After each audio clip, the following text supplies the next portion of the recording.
to edition 22 of our Killa No Filler podcast with me, Rachel Fairburn, and Kiri Pritchard McLean. Just before we start, we'll do our usual disclaimer. This isn't hero worship. We're doing this podcast because we have a mutual interest. We're very fascinated by serial killers, and as long as we're doing this podcast, it stops us from writing to them in prison. Episode 22. 22. I feel like we should start this one with an apology from me specifically, because we're doing Ronald Joseph Dominique, who I only had a cursory knowledge of, and I, for some reason, was convinced that he used to feed his victims to crocodiles. Now, I don't know where I've got that from, and it's bad that is just a default thing that I shoot. I feel really bad, because some of you might have got really excited and be like, oh, it's the crocodile gang for next week. Basically, I feel like those like ghost trains in Blackpool, and they look really scary, and then when you go on them, it's just a drama student in a bin bag with a Freddy Krueger claw. So this is a serial killer. I think you've got him mixed up with something that happened in a James Bond film. Yeah, I think so. Yeah. I think that was something that happened in one of those. Although I've never seen one, surprisingly. Oh my god, they overrated, are they, Rachel? Come on. Just not interested. So I'm really sorry about that, but there's still plenty to talk about. Yes. I imagine there are some people who are like, well, no, I'm not listening to it anymore. I've just knocked it off. Fuck you. 1,000 iPads closed down. Right, so this is Ronald Joseph Dominique, known as the Bayou Killer. Yep. Am I saying that word right? Bayou? Bayou. Bayou Strangler, or Bayou Killer, or Bayou Bastard. It all worked. He was born on the 9th of January 1964 in Thibodaux, Louisiana, which sounds like somewhere I would find fascinating. Yeah. I'm obsessed with these southern states. I don't know why. I just find them really fascinating. I would be scared if I ever went there. I would be executed while I was out there. Got a real fear. I would really like to... I've been to Atlanta, and I've been to Florida. I've always wanted to go to New Orleans, and I was going to book to go there about 10 years ago. Then I watched a documentary, and I was like, that was really scary. Because of all the sort of voodoo stuff. Yeah. And it's stuff that I would really find fascinating, but just something put me off. Yeah, you'd be afraid if you scratched someone's car in the supermarket, all your pubes would fall out. Or something. Definitely. I don't think that's a Haitian curse, but I've said it now. I think that's very convenient in these current times. I think that sometimes about alopecia. Oh God, Kiri, this is going to end up getting cut out. But I was like, Gail Porter listens to this. That, I'd be happy to draw my eyebrows on and wear a wig if I could get rid of the rest. If I opened the door one day and Duncan Goodhue and Gail Porter are standing there angry, red-faced and headed, you were to blame for this. I'm sorry. I've been to Memphis, Tennessee as well. It's a great southern state. Are you trying to wax lyrical about America because we've got a lot of people listening in America? Yeah, I live in America. Can we come and live with you, lot? Can we go and do a special over there? Yeah, we're also big in Ghana, so if anyone's got anything positive to say about Ghana, I don't know anything about the place. So basically, we don't know loads about his life growing up. No, because this is a funny case considering they think he killed more than 23 people. He was prosecuted for 8 in the end. But we don't know loads about his life because this case never really caught the imagination of the public, which means that people didn't really dig into his personal life, which is bad for us, really. Yeah. And we'll talk about that later. But what we do know about him is that he was bullied at school for being gay, which he always denied. We know he had a sister because he was living with her when he was arrested. And a mother. And he lived in a caravan. Is that science? Yeah, and a mother.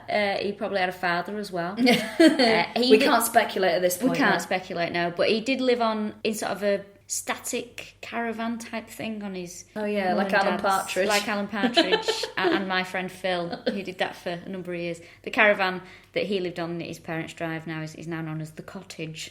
That's very nice. Yeah. And now they vote Conservative. Yes. And we do know that in school, though, he was in a glee club, which I think is beautiful. So he was, I mean, come on, he was still denying that he was gay and he was in a musical theatre club. I really want there to be a serial killer glee club because we know John Wayne Gacy liked a choir, don't we? Yes, he did. So have those two singing a duet. Maybe Jeffrey Dahmer on drums. Yeah. BTK on piano. Definitely. Just a small town girl. I can see it. Yeah, I can't wait for the Madonna episode. He used to do drag as well. Of course he did. He used to dress up, was it like, and sing Patti LaBelle? Patti LaBelle, yeah. I'm not sure what his drag name was, but he wasn't accepted in that community either. No. He didn't fit in the heterosexual community, or the sort of community at large. He didn't fit in the gay community. They thought it was weird. And the drag community, which you would think, oh, it's like, it's the Deep South. This isn't really accepted. We're all together in this. They didn't like him either. Well, yeah, it's because it said that of the gay community that it wasn't particularly out, but they were very close-knit. So they weren't very vocal as a community, but they were very close. And he was sort of an outsider within a group of outsiders, if you like. Have you noticed how everything's a community now? So you got the gay community, the straight community, the paedophile community. I didn't know that everything's a community. I've heard the paedophile community. Really? Everything's a community. I don't know what community I'm in. The female comic community. The female comedian community. There you go. He is a really weird-looking guy. You should look up a picture of him. He sort of looks like a face drawn on a thumb, but his face is weird because it's like, how can I describe it? All the features are really close together in the middle. He looks like, when you go to a posh restaurant and there's a massive plate but a tiny bit of food in the middle. That's what his face looks like. The Dominique special. It's just some ham tied up. Yeah, so he's got a really weird-looking face. He's quite a big lad as well. Now, this whole investigation was a mess. It was a total shit show. There's various reasons for that. One being the worst one, in that his victims were predominantly black gay guys, so no one cared. Yeah, from a poor community. From a poor community. The poverty community. Oh, the poverty community. Everything's community. From the poor community, and these were sort of disadvantaged people. They were black men. There wasn't that much interest. No. It was poorly reported, and it wasn't white, middle-class little girls that were being murdered, so nobody... Well, we've even found it hard to find information on... We can get names, but not anything else on the victims, because it just seems that no one really cared about them, which is really sad. If you think about how much information is out there about John Benet Ramsey, which is one white, pretty, middle-class girl in America, and how little information there is on 23 guys, most of which who are black, it's really sad.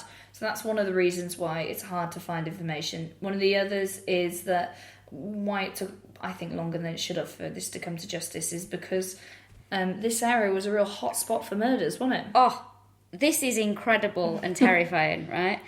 So over 20 years in the Deep South, in this particular area, Louisiana, there was 5 serial killers operating. It's mad. 5. And since 1997, there's close to 70 men and women who have been murdered. Jesus. At the exact point you said that, your dog sort of whimpered in the background. I know. Like he was really empathising. I'm going to be honest, that's not my dog, I'm looking after it, and I do think I might be stepping onto serial killer scale by murdering an animal this afternoon. It's terrifying, isn't it? It's very, very odd. So obviously the police are a bit busy. There's so many murders, it's figuring out the patterns, and some of them might have overlapped in patterns. Yeah. I know one was killing women, so that would obviously have been different, but if the MO, because he strangled them, if there were strangles, people might not, they might not have made the link. Well, the other serial killers apparently were Derek Todd Lee, Sean Vincent Gillis, Jeffrey Lee Gilroy, I think his name was. One that wasn't caught, the Jennings killer, still at large. Oh, God.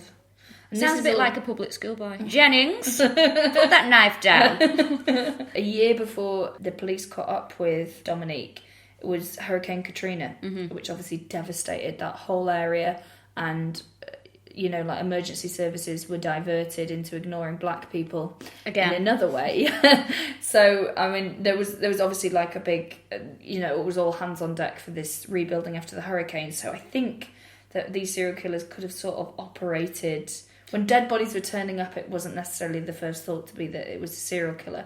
Especially as with Dominique's victims, they didn't have any signs of an outward struggle because he would bind them and he would tie them up and then he would strangle them. So it just looked like, a lot of the time there weren't really any marks on the body. So, these are the reasons and excuses as to why they didn't catch up with him for a while. They should have really had their eye on him a bit earlier because he did have a criminal record for quite an exciting array of different offences, didn't he? Yeah, there was forcible rape. He horrifically raped a guy, and the guy reported it, And apparently that was the turning point for these murders, because he decided that when he was going to rape people, which is a conscious decision he made, that he would then kill them and then there would be no one to press charges, which is the most perverse logic I've ever heard. I still want to rape, but I don't want to go to prison. Yeah, but he got out early. He was prosecuted, but he only served 3 months because at the trial, the man he raped went missing. And they couldn't get him to... Yeah, that's weird, isn't it? And they couldn't get him to testify in court because he wasn't there. So he got a diminished sentence of 3 months in prison.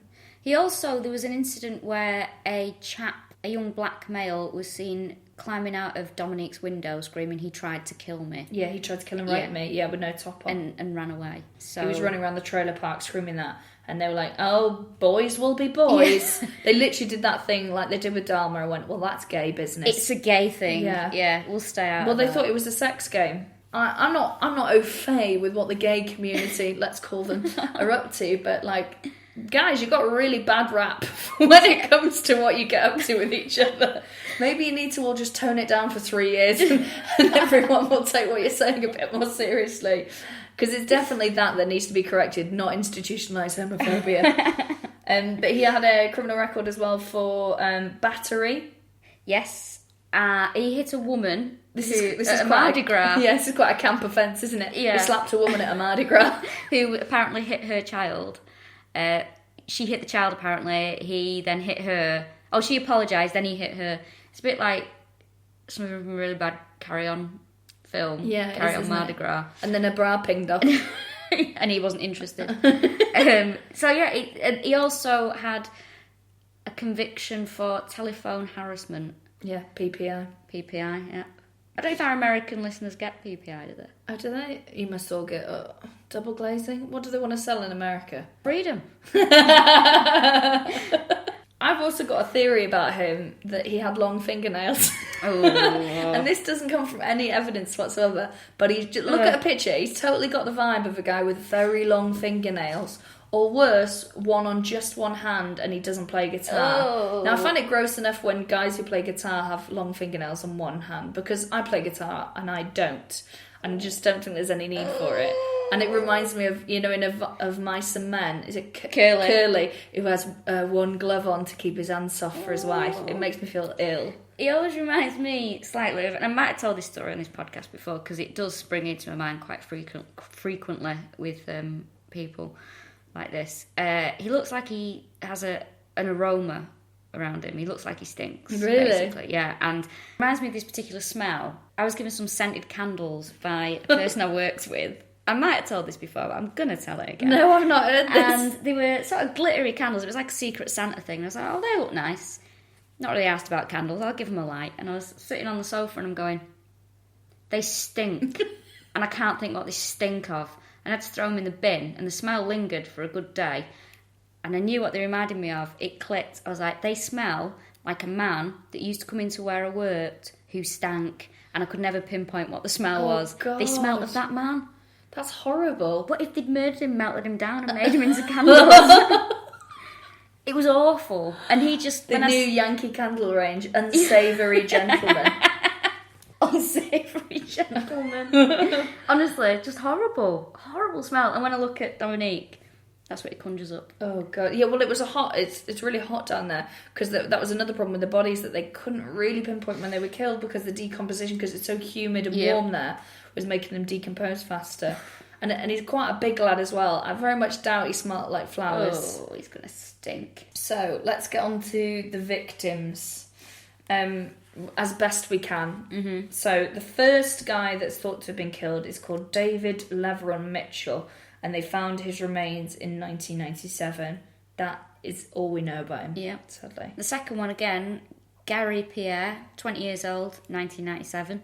Yeah. Third one, Larry Ranson, July 98. She's cracking on a bit, isn't he was 38. And there's obviously more. Yeah, there's definitely between. more. Absolutely, definitely more. Because these are just the ones that they found. There'll be some that have been washed away and things. So his victims were between the ages of sort of 19 and 40. Yeah. Oliver Banks was 27. They found his remains October the 5th, 98. God, he's had a busy few years, hasn't he? This one, number 5, Manuel Reed. Horrible. I hate this one. I mean, they're all horrible, but this one is particularly, like, He was only 19. Yeah. And they found him May 30th, 1999, and they found him in a bin, which I think is just... And obviously it is disrespectful to rape and strangle someone. Yeah. But to dump their body in a bin and then to be found there is just so horrifying. I mean, he's flinging these bodies to the side of the road or into ditches and little stretches of water, and he's just dumping them. But this particular one, when he threw him in the bin, something obviously triggered something with him, I think. He might have said something to him, or... Oh, do you think? I think he's said something, or, maybe something's happened, and he's took it incredibly personally. And then when he's murdered him, he's gone, "You're actually rubbish, and I'm going to throw you in the bin." And I think that was... I've got a theory. I don't think you sound anything like Patti LaBelle. Yeah. Don't like your wig. And he's thrown him in the bin. So I think it's just a horrible, depressing end to someone's life, that. There was another victim that was found. I'm not sure which one it was, but he was found... He was dumped in cornfields, and there's lots of rats that live there, and he was basically... Sorry to be graphic, his remains were eaten by rats.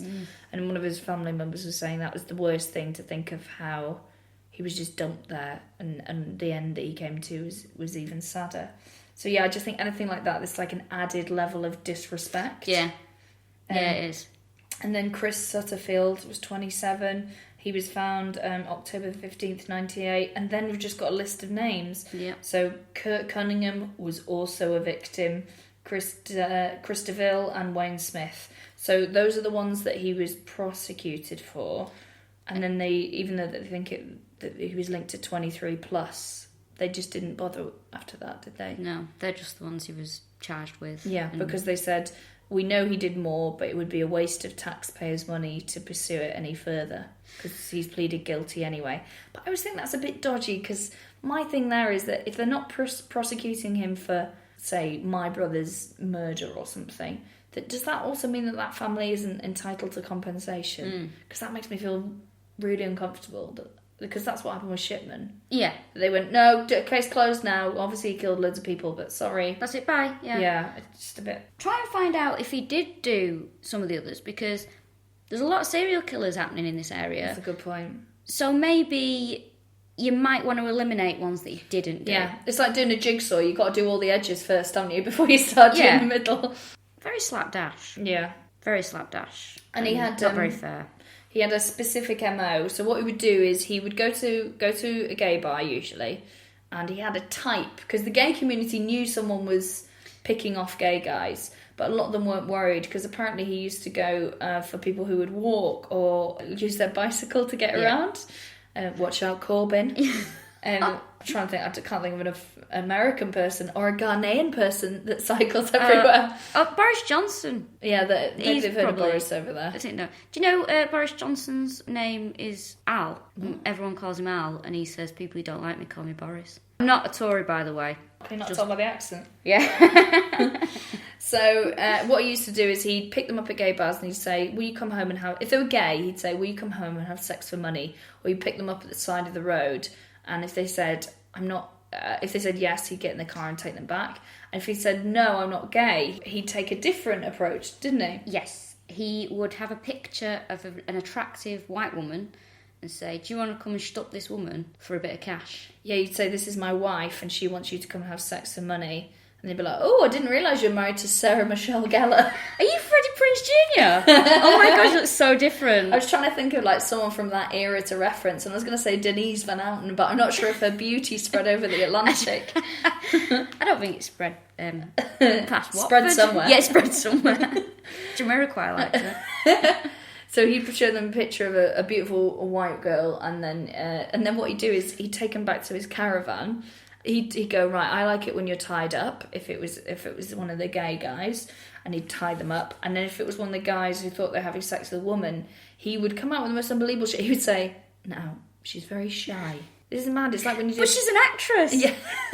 But it's like when you do a puppet show with kids, isn't it? You go, "He's very shy, boys and girls, so we all need to say, 'Come out, Izzy Wizzy.'" Well, Izzy Wizzy did come out, but he basically go, "Right, I need to tie you up, otherwise she won't come out." And in a few instances they'd be like, "Fine." But there was a guy who was like we're not having this. And a couple actually did go, you're not tying me up. Yeah, and as soon as they went like He that, just he let just them let them go, yeah. It's really, really strange and depressing. This is what his downfall is. We'll get to it towards the end, but this is part of his downfall. Is a lot of his techniques is like a cross between... His type is like very Jeffrey Dahmer-esque. Very Jeffrey Dahmer, yeah. And his method is slightly BTK and slightly John Wayne Gacy. Yeah, it is, isn't it? So he's a bit of a mix-up of all these things. Yeah. And he's a weird one. He is peculiar. Very weird. But the bar he used to pick them up from was called Kix Bar. K-I-X-X-X. Kix Bar. He didn't drink, did he? No, he used to... Because this is the thing, that they were all just sort of like, oh, it's that weird guy back in the bar, and he would only drink soda all night and play pool. Don't trust these people. What, people who play pool? No. People who don't drink. Like, I don't mean... come on. I've got this thing, right? Fred West didn't drink. He used to get everyone else drunk and observe them. Yeah, but Jeffrey Dahmer used to get hammered. Yeah, but Anne Nilsson likes a pint. Yeah. I don't know. I've just got this thing where I understand if you're a recovering alcoholic, do not drink. Ever. Or if, you're aggressive when you drink, don't drink. But don't you turn around to me at 3 a.m. in a nightclub that nobody wants to be in and you're drinking a soft drink. Why are you still here? The only reason anyone is in that nightclub at 3 a.m. is because they're leathered and they don't want to go home because they want to carry on drinking. Maybe they really like Pepsi. Nobody likes Pepsi. Nobody likes Pepsi. I just find it strange that someone would stay out all night claiming to enjoy themselves and they're drinking soft drinks. I suppose I get that it's a bit creepy because you feel like, are you staying sober so you can tell me what a Tito is in the morning? Yeah, that's exactly it. Because to tell you what, there's a few things in life that annoy me, but one of my big bugbears is when you've been out, someone says to you the next day, you were drunk last night. Yeah, I know. I bought the drinks. I drank them. I did it to myself. I know I was drunk, but don't you come round here. Don't you show up at this side of my hospital bed telling me I was drunk last night. Really annoys me. So, just saying. You're as bad as a serial killer is what I think she's saying. Yeah, that's what I'm saying. Pass me that drink. He had... so he'd mainly go for these petite black guys. And he had this nickname in the gay community, which I love. And they called him Miss Moped, which sounds like the Roger Hargreaves Mr. Men story that never got written. I'd love to read that. Miss Moped. Look, here comes Miss Moped. Brum, brum, brum. What's that in her hand? It's a homemade tourniquet. Why was he called Miss Moped? Because he won a moped in a McDonald's competition that he used to ride around on. He's a big lad as well, because apparently it was a really little moped, so he must have looked hilarious. That's not a bad prize, really. It's a very good prize, isn't it, a moped? That's all right, that. McDonald's, I imagine, have sort of dismissed their association with him. It's not the best endorsement, is it? In fact, fast food chains don't do very well. John Wayne Gacy, KFC. Yeah. And I found out the other day, did you know this? You know the guy in the Subway adverts holding his jeans out? He's a paedophile. I knew this because I googled the Subway diet once because I'd heard about people doing a particular diet and I was like, is Subway actually healthy? And I was reading about it. I was like, oh, he did well, didn't he? This guy losing. Oh, he's a pedo. Oh, they enabled him. He could move quicker. He could move. What, you think it was the hunger that drove him? I've got this insatiable hunger inside. It must be to fuck kids. I don't think we can blame Subway for that. Jesus Christ. Well, if the paedophile community have anything to say on that, I would be very happy to hear about it. Thank you. Do you know where he did find a home, though? Because he wasn't accepted in the wider community at large, didn't have many friends, or what he was referred to as not being able to keep friends, is the Lions Club, which I think is for like old people. Like we have the British Legion over here. I basically think it's where old people meet up to have a brew and moan about brown people. Yeah. So a safe haven for racism. Yeah. A static saga cruise. Yes. That's what it is. And I kind of wonder if they had alcohol in there because it could have been called the Lion Bar. Oh, very good. Oh, they don't have lion bars in America. Well, our British listeners will enjoy that one. Actually, I don't think they'll enjoy it. No one will enjoy that. Okay. Tell us about the murders. He used to go there and sort of help out with the old people, and they loved him. And he used to do the bingo calling as well. He did. He was very two little ducks. I've murdered them too. He was very helpful in the community, by all accounts. the community. And all the old ladies and old men at the bingo at the Lions Club really liked him. And when he was actually convicted of these murders, a lot of these old ladies phoned up and said, "Oh, you got to have the wrong guy. I don't think he would ever do anything like that." I don't know who that old woman is, but from her voice I really want to fuck her. Yeah. She sounds really sexy. She is very sexy. She's very sexy. She sounds like Jessica Rabbit. But she's a member of the straight community, I'm afraid. So oh, God. Unfortunately, never going to happen. I think she's a member of a different community by now. This was 10 years ago. Yes, that's very true. Another person he formed a friendship, sort of, with, or an acquaintanceship, was the woman who worked in his local video shop. Remember those guys? The video shops. It used to be called Porky's Video, the one near me. Really? Yeah, Porky's. It was on just up the road from here. Porky's. Well, that tells me it has an extensive pornography collection. I didn't think about that at the time, but now you do say it, yes. Yeah, definitely. Without a doubt. Porky's Video. My dad used to go quite often. The video shop lady, who we've not got a name, he used to go in frequently to get a selection of gay porn and also comedy films for his nieces and nephews, because apparently he's very good with kids, wasn't he? Yeah, he was, yeah. Every weirdo I've ever met is great with little kids and good with really old people, but can't speak to anyone their own age. Like odd home-educated kids that I've taught drama to, kids who go to quite an insular private school who are just, like, well, you're like, oh, you're a queer fish. They're, by the way, that's a phrase that's not this is to what do with happens anything. to Ronald over there, getting called that every day. That's not, it has nothing to do, as far as I'm aware, it has nothing to do with sexuality, that phrase. Just means oddball. Yeah, oddball. That they are always very good with people much, much younger and much, much older, but have got no ability to speak to anyone in their own sort of peer group. Actually, one of my real hardline beliefs... Another one? Which I've quite a few, actually. I think homeschooling, home education should be banned. Really? Yeah. That is very hard line. I do think it should be banned. I think it's harmful. I think children need to mix with children, not adults. I've met some strange kids in my time. They would have been strange whether they're going to school or not, though, because I know what you mean. I used to teach loads of kids who were home-educated drama. In the drama school I used to teach at, they said... There was a lot of home-educated kids, and they said, can we run a drama class for just the home-educated kids? And we went, we'll give it a try. So we did one, and it's all these kids who are all standing in, like, opposite corners of the room, like, touching the wall and reciting facts about conger eels. And then we, like, get them in the middle, and we're like, okay, what we'll do is we'll go around the circle, and we'll say our name and an interesting fact about ourselves. So, my name's Kiri, and my favourite food is chicken. And then went on to the next person, and it's like, I'm going to change the name. I always go for Sarah, let's do that. My name's Sarah, and when I was 11, my mum fell down the stairs and is now in a wheelchair and she can't move. And it was like, okay. And then the next one went on and then said something horrific. And it got to the point, there was 3 kids in, and I just had to go, it doesn't have to be anything bad. They were just doing like a top trumps of misery around. God. You see, this is why it shouldn't be allowed.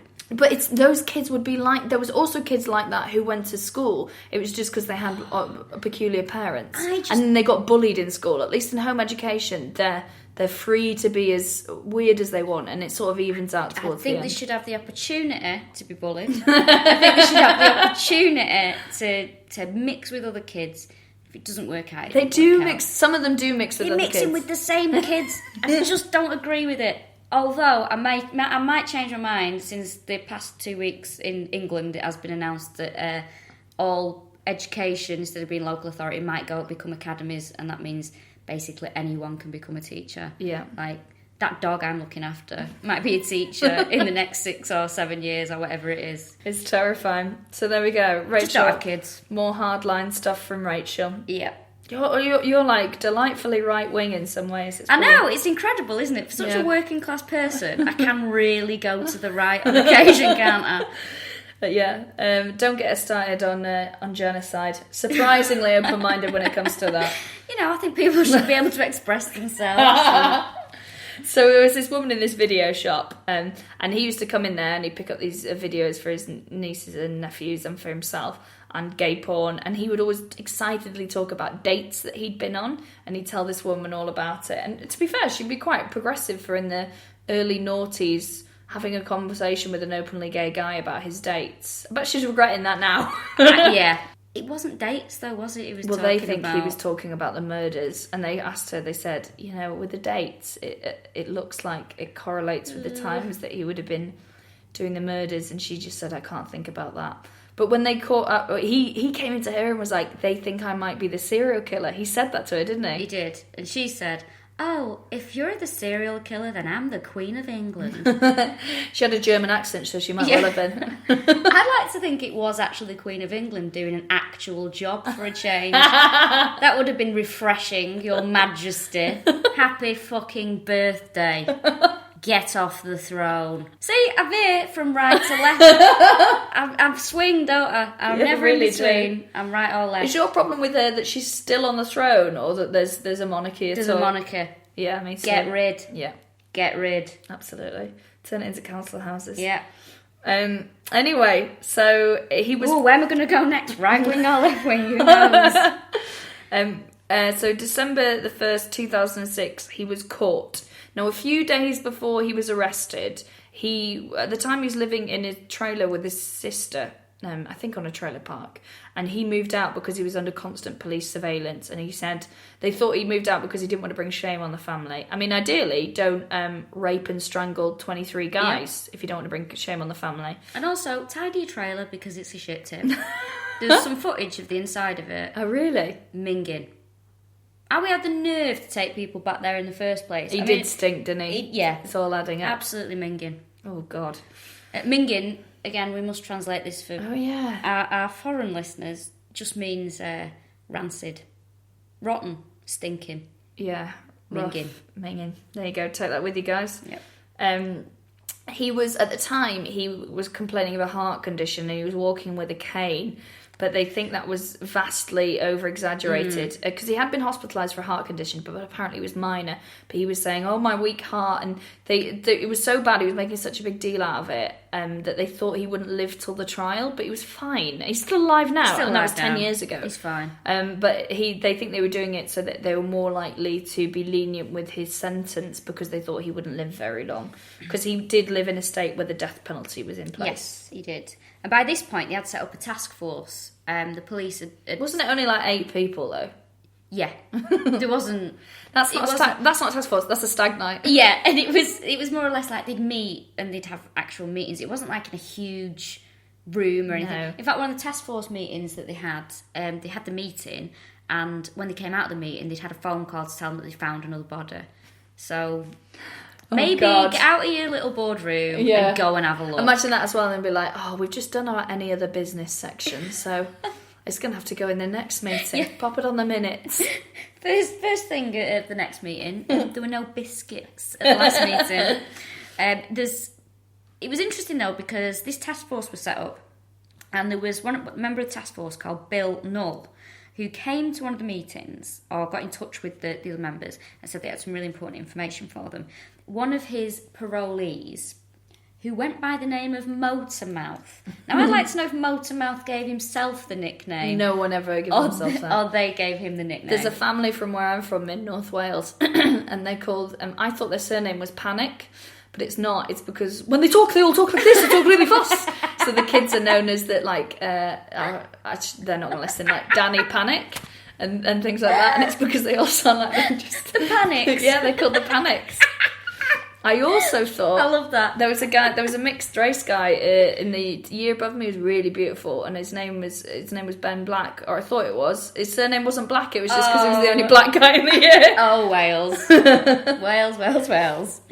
The Panics. How do they talk? They talk like this, like they've just been chased for something. They all talk really, really fast. I really want to meet them. I want to meet them and panic them to see what happens. But poor old Motormouth, I say it might have been his own nickname, might have liked it. He was a parolee under Bill Null, and he went to Bill Null with some very important information. Basically, Motormouth stopped these murders by this bit of information. He said that he'd met this chap who said to him, do you want to come and have sex with this really attractive white woman? Shows him a picture, and Motormouth says, I've always wanted to fuck a vampire. So. Yeah, sure, why not? So he says, come back with me, takes him to the trailer, and says, I need to tie you up, because she's quite shy. Thing. So he's very streetwise, and he says no. And he thinks this is weird. So he mentions it to Bill Null. Now, what else Motormouth had done is he'd got Ronald to drop him off at home as well from his house. So he knows where Ronald lives. Bill Null says, can you show us where this bloke lives?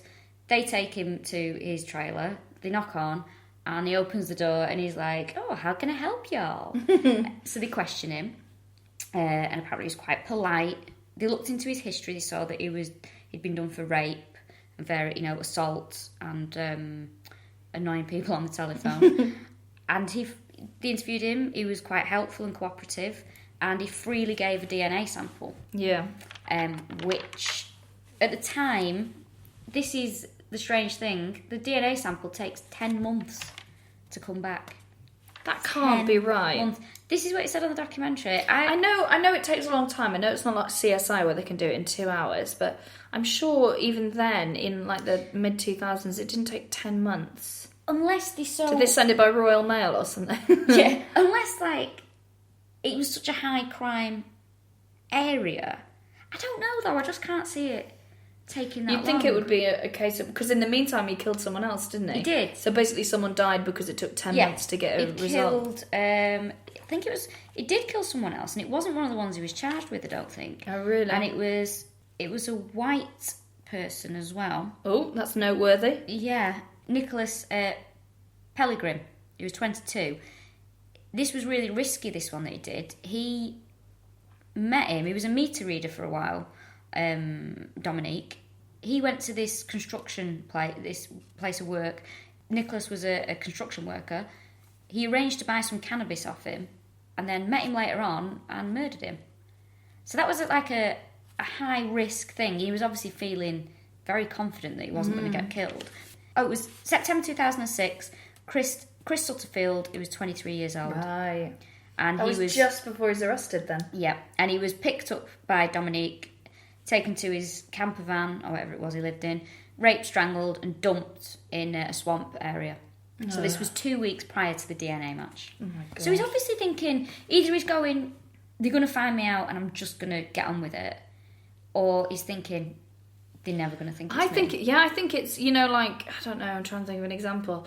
When you just think, when you move house and you're like, I didn't pay that last electricity bill, they'll never find me. And then 2 years later, you're like, oh, you bastards. Yeah. I think it's that thing, he just thought, they'll never catch up with me. Because he probably thought, well, the DNA hasn't matched through some weird reason, or, that God's made a plan for him or something. Yeah, it's very odd, but just the length of time is terrible. Once they realise that the DNA is a match, go and find Dominique, who at this point has moved out of his house. He's in that homeless shelter. He's in a homeless shelter because his sister kicked him out, didn't she? Yeah.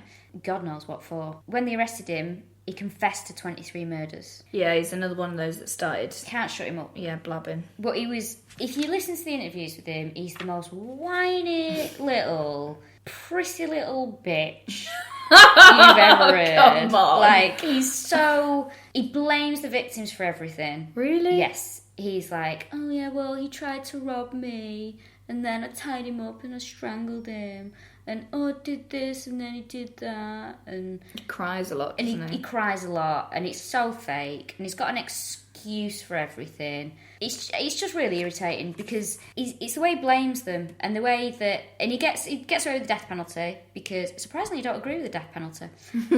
He gets away with that. Obviously, he's pleaded guilty. He gets put in prison, and there's a lot that, like you say before, he's not charged with. So yeah, he pleads guilty, and this is the trial, and he gets 8 consecutive life sentences. He's still alive. He's still in there. Yep, he's still in. And in 1992, he ran for president. How mad is that? So this would have been just before all the killings, if he only started in 1997, which I don't think he did. I think he started earlier than that. But he ran for president in 92, and then he dropped out for unknown reasons. Maybe he'd found a better hobby. Maybe he just didn't have the time. Yeah. It's a weird one. And this is a good point you made when we were discussing this, was the high-risk lifestyle comment. Oh, yeah. That you keep saying about the victims. What I've read about this is that one of the travesties is that this never really made national media coverage. The New York Times didn't even run a piece on this, when this is a serial killer who's killed, in excess of 23 people. And they think it's because, that the victims were young black guys who were either addicted to drugs or were prostitutes. And they kept referring to them as having, everything I read, they're like, his victims would have high-risk lifestyles, which implies that they're stuntmen or do loads of medical trials. But they're not. They're just guys that society has let down or have an alternative lifestyle. Yeah. But they still deserve protection. Yeah. But it's deemed it's some kind of occupational hazard if they're a prostitute, which I think is totally fucked up. You think high-risk lifestyle would mean more interest from the police to stop something happening? Exactly. High-risk lifestyle is killing 23 guys. Yeah. It's not being a victim of murder. Yeah, or having a lack of opportunities. Yeah, and I was looking through trying to find a list of victims, which was really hard to find because no one bothered writing these poor guys' names down. One of the articles that popped up was from DallasVoice.com, which I assume is down south that way.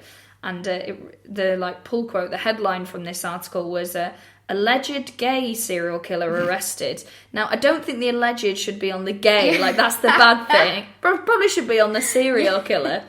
But yeah, it was just another case of it being the wrong people, in inverted commas, who are being murdered, so it's not a priority. Which is really, really sad. It's very sad. Someone referred to it, you read an interview, didn't you? Yeah, there was a particular, it was a documentary I was watching, and it was a reporter who'd actually worked on the case. She was talking about the lack of interest in it when it was occurring. And she said a lot of people referred to these people going missing as he's just taking out the trash. Like he's performing some kind of civic duty. Yeah. It's horrid. It's just really sad. Part of me thinks, I'm sorry you were bullied for being gay, but part of me thinks, toughen up a bit, mate. Yeah, cut those Don't nails. take it out on everyone else. Yeah.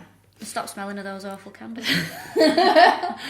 But yeah, it's so sad because it's just this similar thing that happens again and again, that we see that if you pick the right people, you can get away with it for longer. And it will continue to happen. It's probably happening right now. But this happened in 2006. Yeah. So this isn't like we're talking about it in 1906 where, people had a really conservative attitude towards any kind of race or... It's just 10 years ago. Yeah, it's 10 years ago and the police were still ignoring it. So there we go. This is Ronald Joseph Dominique, the Bayou, am I saying it right? Bayou Killer, Bayou Strangler, who is a musical theatre lover. Although when I say Bayou, it just sounds like me saying, I've bought this new painting, and I'm going, oh yeah, Bayou. It's terrible in my accent. Terrible. Like when I said BTK and everyone thought, I think I'm saying Peter K. Oh yeah! We've got loads of tweets for that. Every time Rachel says BTK, I think she's saying PTK. Garlic bread, BTK. So thank you very much for listening. Yes. Thank you so much for all of you. It's gone crazy recently. It's so lovely. We've extended the bandwidth again because so many of you are listening. We've been recommended loads of places. That's great. Someone on Twitter, let me find their name now, done an amazing serial killer bingo because it's very good. We mention it on the podcast quite a lot that there's obviously sort of themes that appear again and again in serial killers, like an abusive home, etc., etc. So she's done a serial killer bingo for us. We put it on our Twitter and it's absolutely banging. It's excellent. Yeah, please go. Her name is at Playdate Crasher, Krista D. Thank you so much. It's absolutely amazing. So if you want to make this podcast even more distasteful, play the serial killer bingo along. I think we've hit quite a few today already. I wonder if there's anything that can... Caucasian, he's one of those. Double Life, he's one of those. So already we've hit quite a few, haven't we? Yeah. And he was a bingo caller. Oh God, down there. So thank you very much for listening. So we decided we were going to do quite a biggie next. Yeah, strap yourself in. Yeah, it's one of my favourites actually. Yeah, ladies and gentlemen, it's Dennis Nilsson. Woo! The Muswell Hill Murderer, or the Kindly Killer, he was known as. That's all off the top of my head as well, because I'm a big fan of Nilsson. Because he's, I think, one of the ones that got me interested in the first place. He's very interesting. And here we're gonna have the whole Jeffrey Dahmer versus Dennis Nilsson thing, aren't we, with you? Yeah, we're gonna have that. We're gonna go into that again. That's gonna happen.